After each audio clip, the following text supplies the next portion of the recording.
Thank you Jesus. परमेश्वर को धन्यवाद दो। इस वक्त हम थोड़े समय जो है परमेश्वर के वचन को मनन करते हैं। जो भाग पढ़ा गया भजन संहिता उसका 40वां अध्याय को निकालते हैं और उसका आखिरी वचन को पढ़ते हैं 17th वर्स। यहाँ पर दाऊद जो है परमेश्वर को अनुभव कर कर कुछ बात को कह रहा है। पढ़ते हैं। मैं तो दीन और दरिद्र हूँ, मैं तो दीन और दरिद्र हूँ, तो भी प्रभु मेरी चिंता करता है। तो भी प्रभु मेरा चिंता करता है। तू मेरा सहायक तू मेरा सहायक और छुड़ाने वाला है। छुड़ाने वाला है। हे मेरे परमेश्वर, विलम्ब ना कर।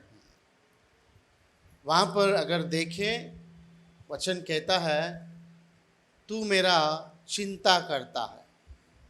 परमेश्वर हमारा क्या करता है? चिंता करता है। अगर इसी वचन को अगर कन्नड़ा में पढ़ें तो लिखा है कर्तने नन्ना इत चिंतकनु। तू मेरा अच्छे बातों को लेकर चिंता करने वाला परमेश्वर है। परमेश्वर हमारे प्रति बुराई को लेकर चिंता नहीं करता है, अच्छे विषय को लेकर ये थिंग्स वो सोचता है हमारे बारे में। परमेश्वर हमारे बारे में सोचता है और परमेश्वर हमारे बारे में जो सोचता है वो हमारे भलाई के लिए सोचता है। यहाँ पर दाऊद अपने अनुभव से कह रहा है।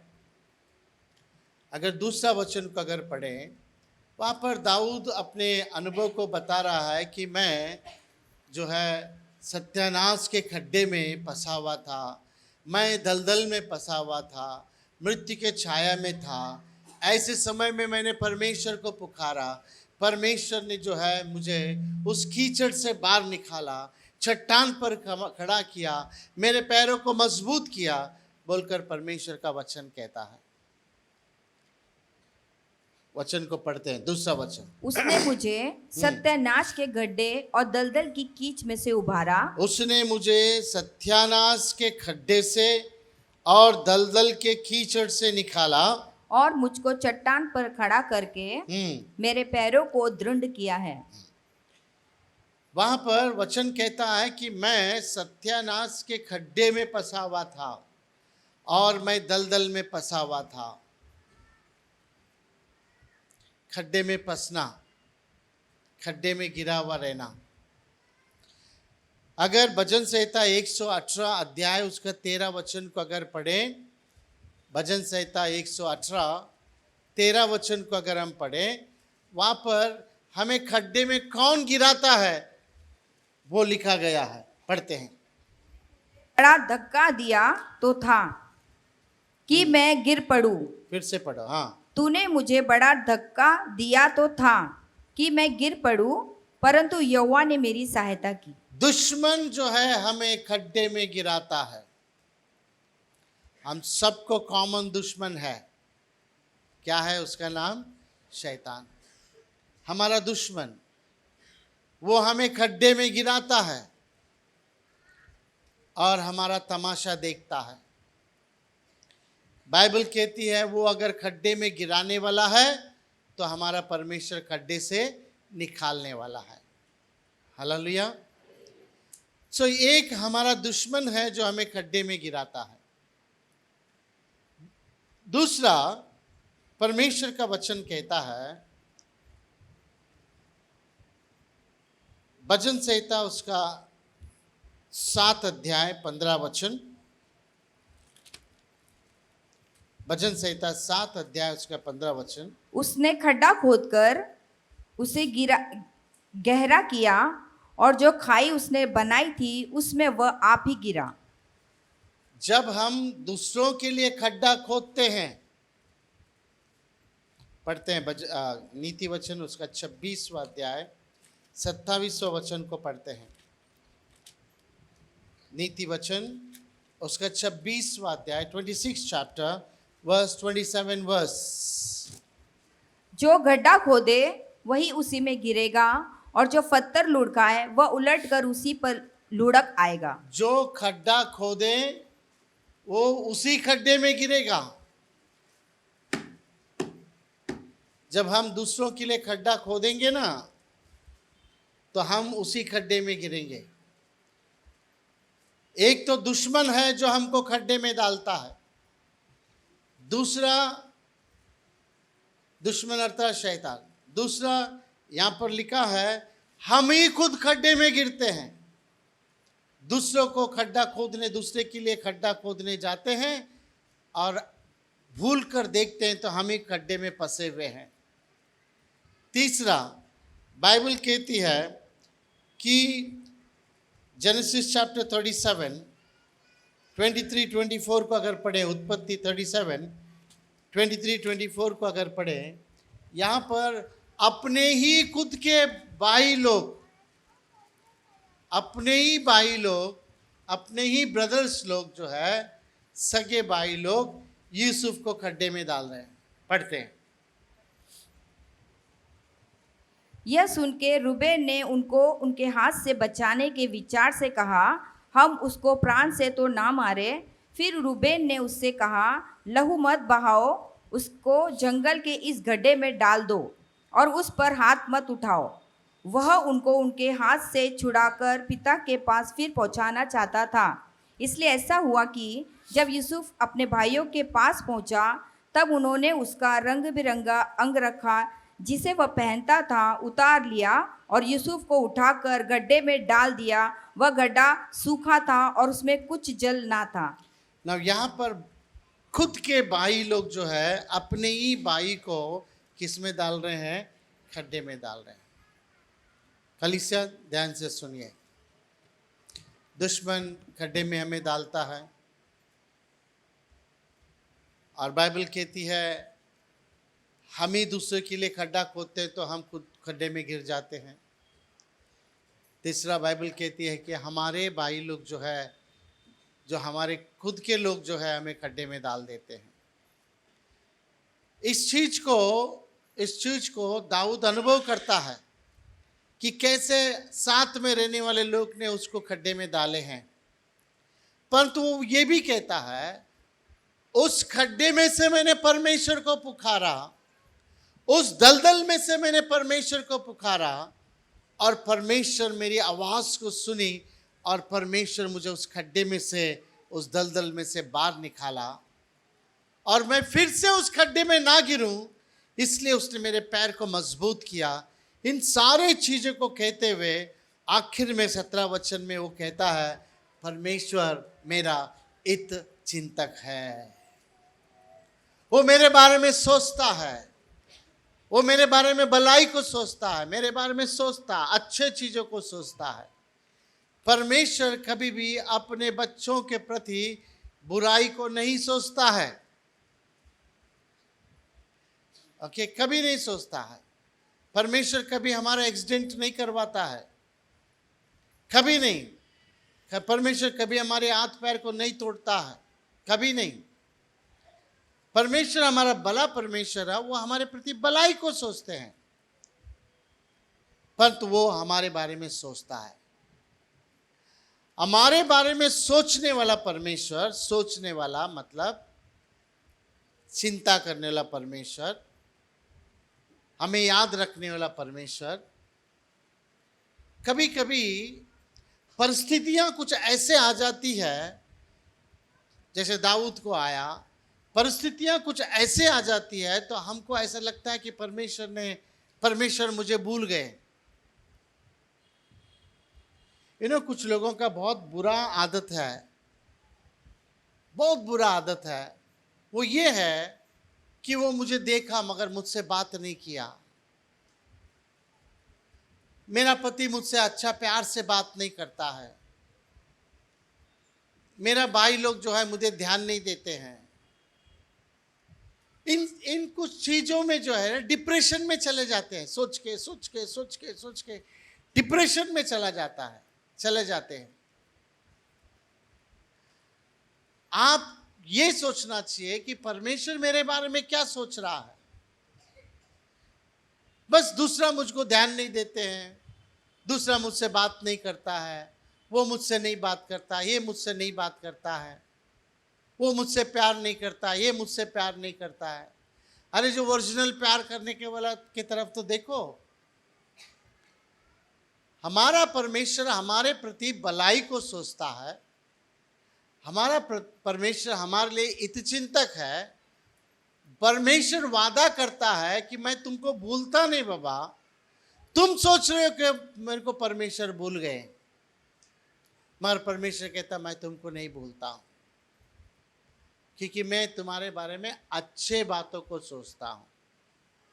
आइज़ाया चैप्टर 49 वचन को निकालते हैं। यशायाह का किताब उसका 49 चैप्टर 15 और 16 वचन को पढ़ते हैं। क्या ये हो सकता है कि कोई उसका माता 14 वचन को पढ़िए। देखिए वहां पर वो बीमारी का नाम लिखा है।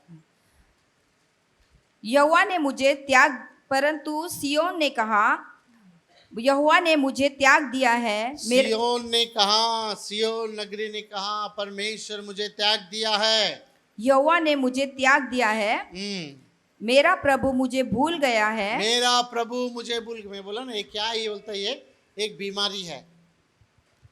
ओके, कुछ हो गया तो क्या मालूम, परमेश्वर अंधा हो गया क्या, परमेश्वर को दिखता नहीं क्या, परमेश्वर को क्या हो गया क्या मालूम, मेरे को ध्यान नहीं देता है। वो मांगते तो उसको देता है, मैं मांगा तो मुझे नहीं देता है। उससे ही प्यार करता लगता है, मुझसे नहीं करता लगता है। परमेश्वर मेरे को भूल गए। यहाँ पर कहा जा रहा है सिय्योन नगरी अपने आप के बारे में कह रहा है कि परमेश्वर मेरे हाथ छोड़ दिया, परमेश्वर मुझे भूल गया। मगर परमेश्वर क्या कहता है, 15 वचन, क्या ये हो सकता है क्या ये हो सकता है कि कोई माता अपने दूध पीते बच्चे को भूल जाए? क्या ये हो सकता है कि एक माँ अपने दूध पिलाऊ बच्चे को भूल सकती है? और वहां पर सवाल है। हाँ, और अपने जन्माए हुए लड़के पर दया ना करे? क्या अपने जन्माए हुए बच्चे पर जो है दया ना करें? सवाल है वहां पर। परमेश्वर कहता है क्या एक माँ अपने दूध पिलाऊ बच्चे को भूल सकती है?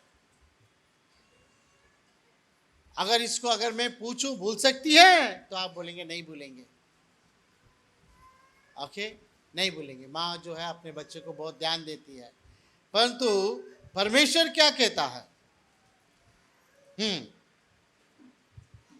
परंतु मैं तुझे नहीं,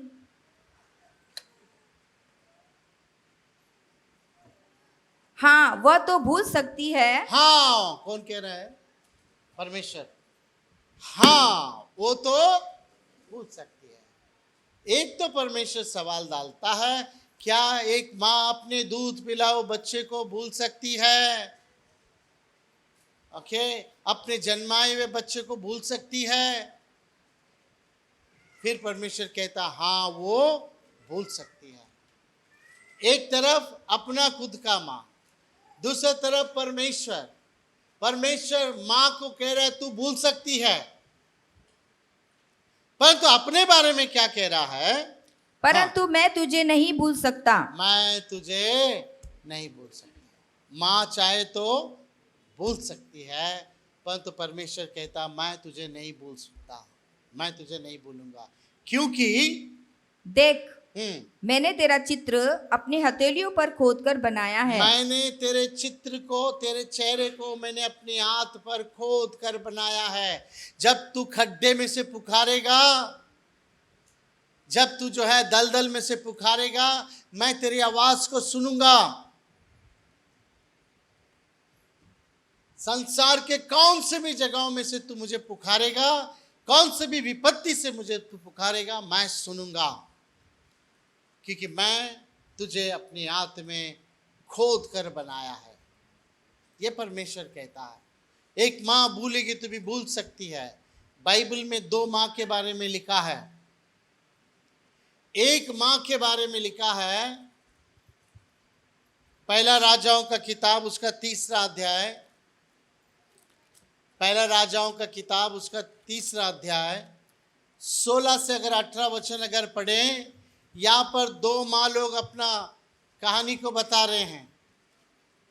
2 माँ लोगों का कहानी है। चलो पहला 2 माँ का कहानी देखते हैं। पढ़ते हैं 16 से 23 28वां वचन तक। उस समय दो वेश्याएं राजा के पास आकर उसके सम्मुख खड़ी हुई। हाँ, उनमें से एक स्त्री कहने लगी, हे मेरे प्रभु, मैं और ये स्त्री दोनों एक ही घर में रहती है और इसके संग घर में रहते हुए मेरे एक बच्चा हुआ। फिर मेरे जच्चा के 3 दिन के बाद ऐसा हुआ कि स्त्री भी जच्चा हो गई। दो स्त्रियां एक घर में है। पहला स्त्री को बच्चा हुआ, 3 दिन के बाद दूसरा एक स्त्री थी, उसको बच्चा हो गया। सो दोनों को एक एक बच्चा है। कितना दिन का डिफरेंट है? सिर्फ 3 दिन।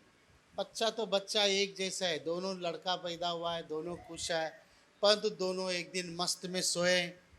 ओके, रात को सोए, सुबह देखा तो एक बच्चा मरा हुआ है। एक बच्चा मरा हुआ है। वो बच्चा कैसे मरा?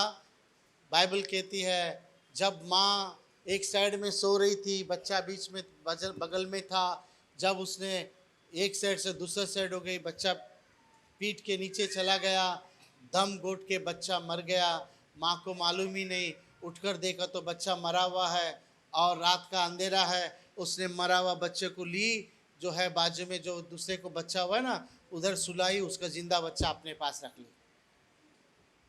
ये दो माँ लोगों का स्टोरी है। अब वो बाकी का स्टोरी छोड़ दो, परंतु ये स्टोरी आओ, बाजू में बच्चा सोया है, माँ को उसका चिंता नहीं है। इसलिए एक माँ भूलेगी तो भी भूल सकती है, माँ भूलेगी तो भी भूल सकती है। इसलिए परमेश्वर ने कहा एक माँ भूलेगी तो भी भूल सकती है। क्या भूल गई? बच्चा बाजू में सोया है, भूल गई, जस्ट उल्टा हो गई, दम घुट के बच्चा मर गया। ये नहीं भूली इधर से उधर ट्रांसफर करने का, वो करके ले ली। आगे का कहानी डिफरेंट है। दूसरा राजाओं का किताब में, दूसरा राजाओं का किताब 6 अध्याय 26 से अगर हम पढ़ेंगे, यहाँ पर भी जो है दो स्त्रियों का कहानी है, दो माँ लोगों का कहानी। देखो आपस में दो माँ लोग क्या बात करते हैं और क्या डिसीजन लेते हैं, पढ़ेंगे। एक दिन इज़राइल का राजा शहर पना पर टहल रहा था। हाँ, कि एक स्त्री ने पुकार कर उससे कहा, हे प्रभु, हे राजा, बचा। उसने कहा, यदि यहोवा तुझे ना बचाए तो मैं कहाँ से तुझे बचाऊं? क्या खलिहान में से या दाखरस के कुंड में से? फिर राजा ने उससे कहा, तुझे क्या हुआ? उसने उत्तर दिया, सुनो कहानी, तुझे क्या हुआ? तो पहला औरत कहती है हाँ, उसने उत्तर दिया, इस स्त्री ने मुझसे कहा था। इस स्त्री ने, बाजू वाला स्त्री अपने जो घर में है और एक स्त्री उसको कह रही है, इस स्त्री ने मुझे कहा, मुझे अपना बेटा दे कि हम आज उसे खा ले। माँ कैसा माँ लोग कहे, देखो आज तेरा बेटा को दे दे, खाने के लिए कुछ नहीं है ना, तेरा बेटा को पका के हम लोग दोनों क्या करेंगे, खाएंगे। एक माँ बोलेगी तो भी, देखो निर्दयी माँ, निर्दयी, ममता ममता ममता, निर्दयी ममता। आज एक काम करते हैं, तेरा बेटा को पका के खा लेते हैं, कल मेरा बेटा को पका के खाएंगे। आप समझ रहे हैं? इस सारा कहानी को लेकर मैं आपके सामने रखना चाहता हूँ। जब परमेश्वर कह रहा है एक माँ भूल सकती है तो भी भूलेगी, तो ये भूली हुई माँ है। सो दोनों माँ, यहाँ पर एक माँ, यहाँ पर एक माँ। एक माँ ये भूल गई कि बाजू में बच्चा है, दूसरी माँ ये भूल गई कि आज अगर मेरे बच्चे को खाएगा, कल वो बच्चे को खाने देगी क्या नहीं देगी। दोनों मिलकर जो है दो माँ लोगों का कहानी है। परंतु परमेश्वर कहता है अगर एक माँ अपने दूध पिलाओ बच्चे को भूलेगी तो भी भूल सकती है, परंतु मैं तुम्हें नहीं भूलूंगा। मैं फिर से कहना चाहता हूं, धरती के कौन सी जगहों में भी, कितने गहराई के खड्डे में भी अगर आप फंसे हैं, चाहे वो आपका गहरा कितना भी हो, कितना भी आपको कर्जा हो, कितना भी आपको टेंशन हो, कितना भी डिप्रेशन हो, कितना भी जो है तकलीफ हो, गरीबी हो, कुछ भी हो, आप उसको पुकारो, उसने वादा किया है मैं तुझे नहीं भूलूंगा, वो अपने हाथ को बढ़ाकर उस खड्डे में से निकालेगा। वही हमारा परमेश्वर है। परमेश्वर को धन्यवाद हो। सो एक तरफ बाइबल कहती है, परमेश्वर कहता मैं तुझे नहीं भूलूंगा, देख मैं तुझे अपने हाथ पर खोद कर बनाया हूं। अब वही परमेश्वर क्या कहता है, जरा पढ़ते हैं। Book of Hosea chapter 4 verse 6। Hosea जिसका 4 अध्याय उसका 6वां वचन को पढ़ते हैं। यहां पर परमेश्वर क्या कहता है। हाँ,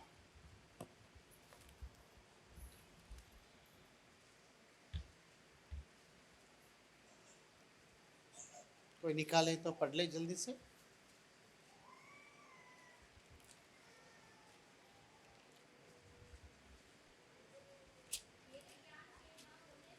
मेरे ज्ञान के ना होने से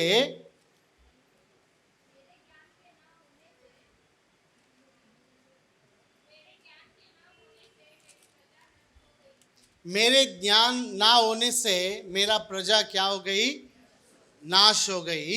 हाँ, तूने मेरे ज्ञान को तुच्छ जाना है, मैं तुझे अपने याजक रहने से क्या करूंगा, ठुकराऊंगा।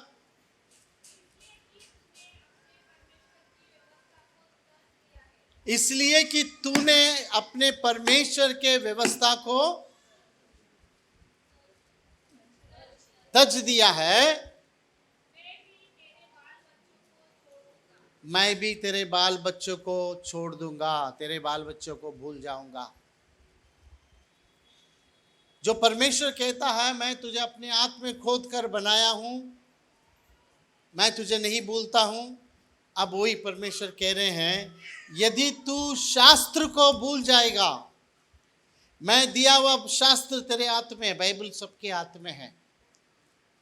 अगर तू शास्त्र को भूलेगा, वचन को भूलेगा, वचन के अनुसार नहीं चलेगा, वचन को मनन नहीं करेगा, वचन को अगर बाइबल को तुच्छ जानेगा, तो बाइबल परमेश्वर कहता है मैं तेरे बाल बच्चों को भूल जाऊंगा।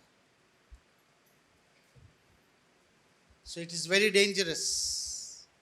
इसलिए कलीसिया सबके पास बाइबल है, बाइबल को पढ़ना है। संडे टू संडे लाने के लिए नहीं है, परमेश्वर के वचन को पढ़ना है, परमेश्वर के वचन को सुनना है, परमेश्वर के वचन के अनुसार चलना है। परमेश्वर कहता है तू अगर मेरे वचन को भूल गया तो मैं तेरे बाल बच्चों को भूल जाऊंगा। अगर परमेश्वर हमारे बाल बच्चों को भूल गए तो हमारा क्या होगा। सो इसलिए ये बच्चों के प्रति नहीं, हमारे प्रति कहा जा रहा है, हम परमेश्वर के वचन को पढ़ना चाहिए, परमेश्वर के वचन को रेस्पेक्ट देना चाहिए, परमेश्वर के वचन के अनुसार चलना चाहिए। परमेश्वर कहता अगर तू ऐसा करता है तो मैं तेरे बाल बच्चों को नहीं भूलूंगा। अगर तू मेरे वचन को अगर भूल जाएगा, तुच्छ जानेगा, तो मैं तेरे बाल बच्चों को भूल जाऊंगा। परमेश्वर भूल गया तो क्या होगा हमारा बाल बच्चों का।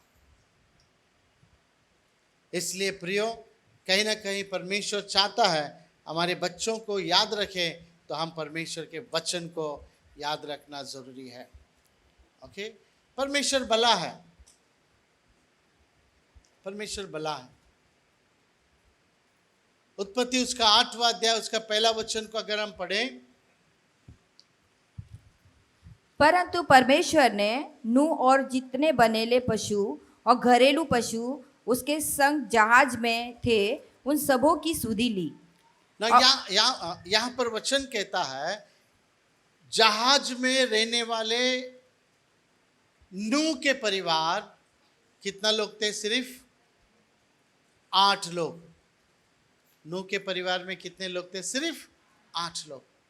मगर जानवरें, जितने भी जानवरें थी, हाथी और ऊंट से लेकर चींटी तक, जितने भी जानवरें थी, जो उस नाव में थी, बड़ा सा नाव बनाया गया था, उस नाव में रहने वाले जानवर को, वचन कहता है उस नाव में रहने वाले जानवरों को परमेश्वर ने याद किया। ही रिमेम्बर्ड। नूह को तो याद तो करता ही है, परंतु किसको याद करता है परमेश्वर? जानवरों। जानवरों को याद करने वाला परमेश्वर हमको याद नहीं करेंगे क्या? क्या जानवर परमेश्वर के बच्चे हैं क्या? क्या हम उनके बच्चे हैं? जानवर ऐसे बैठकर परमेश्वर का आराधना करते हैं क्या? नहीं, हम ऐसे बैठकर परमेश्वर का आराधना करते हैं। हम विश्वास करते हैं, ओके, यीशु मसीह जो है हमारे खातिर क्रूस के ऊपर लहू बहाए, हमारे खातिर क्रूस के ऊपर मर गए। परंतु परमेश्वर हमको तो याद करता ही है, जानवरों को भी याद करता है। परमेश्वर को धन्यवाद हो। ये हमारा परमेश्वर का अच्छे काम है। कई साल पहले की बात है, ओके, मैं गोंडी में गया था सेवकाई के लिए। वहाँ का बहन ने कहा, अन्ना हमारा मुर्गी जो है अंडा डाल रहा है, तो अगला हफ्ता पाओगे हमारे घर में अंडे का जो है जो भी बनाएंगे उसको आपको खाना है, मगर आप भाभी को बोल के आना कि हमारे घर में खाना खा रहे हैं, क्योंकि हमेशा खाना खाओ बोलो तो मैं नहीं घर पे जाकर खाता हूँ। तो उसने बड़ा शांत होशियार बनकर एक हफ्ता पहले ही कहा, अगला हफ्ता आप हमारे घर में खाओगे, देखो हमने मुर्गी लिया है, अंडा डाल रहा है। मैं बोला ठीक है। मैंने भी मेरा वाइफ को कहा अगला हफ्ता जो है मैं उनके घर में खा रहा हूँ। तो अगला हफ्ता गया, प्रार्थना सब हो गया, ख़त्म हो गया। उससे पहले जब घर में गया, देखो तो मुर्गी दरवाजे के पास ऐसा खड़ा था, वेलकम करने के जैसा। सो मैं गया, उसके बाजू में से मुर्गी ऐसे ही खड़ा है। उसके बाद कई लोग प्रार्थना में आए। मुर्गी का एक हैबिट होता है कि कोई आएगा तो वो क्या करता है, भाग जाता है, मगर वो एक ही जगह में खड़ा है। लोग आए, अच्छा आवाज़ से प्रार्थना हुआ, लोग चले गए, मुर्गी वहीं पर है। फिर बाद में उस बहन ने जो है अच्छा सा जो बनाया था अंडा डाल कर दिया। मैं थोड़ा सा दिमाग लगाया कि मुर्गी इतना बड़ा बड़ा अंडा देता है क्या? अब थोड़ा सा कन्फ्यूजन था। मैं बोला चलो पूछ ही लेते हैं। मैंने कहा सिस्टर ये तुम्हारा मुर्गी का अंडा है क्या? तब उसको लगा, अरे ब्रदर आप तो पूछ लिया, मैं तो ये अंडा दुकान से लाई हूँ। बोला क्या हुआ? जैसे आप चले गए उस मुर्गी के बदन में बहुत सारे छोटे छोटे कीड़े आ गए, तो लोग ने कहा अरे घासलेट से धो दो, सब कीड़ा मर जाएगा। तो मैं घासलेट लेके उस डाल के धोया, कीड़ा मरा नहीं। वो दूसरी बात है, मुर्गी उस दिन से एक ही जगह पे खड़ा है, आओ जाओ कुछ भी करो एक ही जगह पे खड़ा, अंडा बिंडा कुछ नहीं डाल रहा,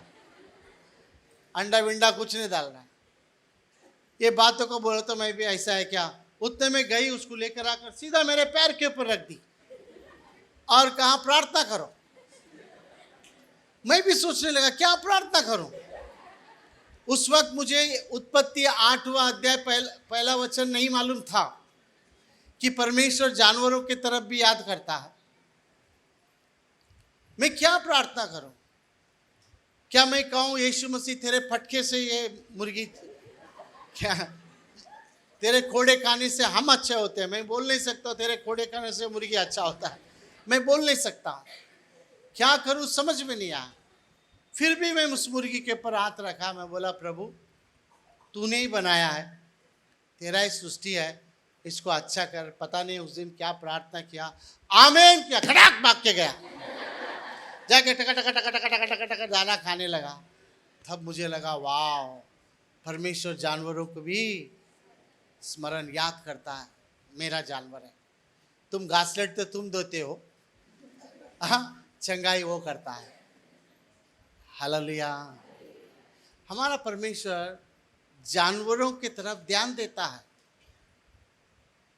मनुष्य ध्यान नहीं देते हैं, मगर परमेश्वर जानवरों को ध्यान देता है। मनुष्य देखो ना कितना स्मार्ट है। कहते हैं कि जानवर से प्रेम करो, लोग ही बोलते हैं जानवर से प्रेम करो। ओके, पहले जाके गाय के पास जाकर दूध निकालने के लिए जाते हैं ना, पहला गाय का बच्चे को बेचते हैं। ओके, ऐसे ही जाके दूध निकाल देने वाला नहीं है वो गाय। पहले बच्चे को बेचते हैं, जब बच्चा पीने लगता है तो बच्चा को हटा देते हैं, फिर बाद में पूरा दूध अपना परिवार के लिए। मनुष्य ऐसा है, मगर परमेश्वर ऐसा नहीं है। हालेलुया। बाइबल कहती है वो जानवरों को भी याद करता है। भला परमेश्वर है, परमेश्वर को धन्यवाद हो।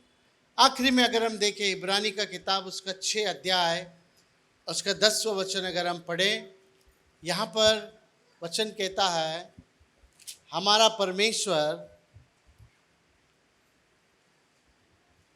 इब्रानी उसका 6 अध्याय उसका 10वां वचन। हाँ, क्योंकि परमेश्वर अन्यायी नहीं परमेश्वर अन्यायी नहीं है कि तुम्हारे काम और उस प्रेम को भूल जाए जो तुमने उसके नाम के लिए इस रीति से दिखाया कि पवित्र लोगों की सेवा की और कर भी रहे हो। परमेश्वर अन्यायी नहीं है, तो इसका मतलब परमेश्वर क्या है? न्यायी है। परमेश्वर अन्यायी नहीं है। जो तुम पवित्र लोगों के लिए जो कर रहे हो, कि परमेश्वर उसको भूल गया? नहीं, ऐसा नहीं हो सकता है। आप परमेश्वर के राज्य के लिए, परमेश्वर की सेवकाई के लिए, परमेश्वर का सेवक के लिए तुम जो कुछ भी करते हो, परमेश्वर अन्यायी नहीं है कि तुमको उसका रिवॉर्ड ना दे। परमेश्वर के पास सारे चीज का रिकॉर्ड है कि आप क्या करते हैं। हमारा परमेश्वर भला परमेश्वर है। इसलिए दाऊद कहता है वो हित चिंतक है।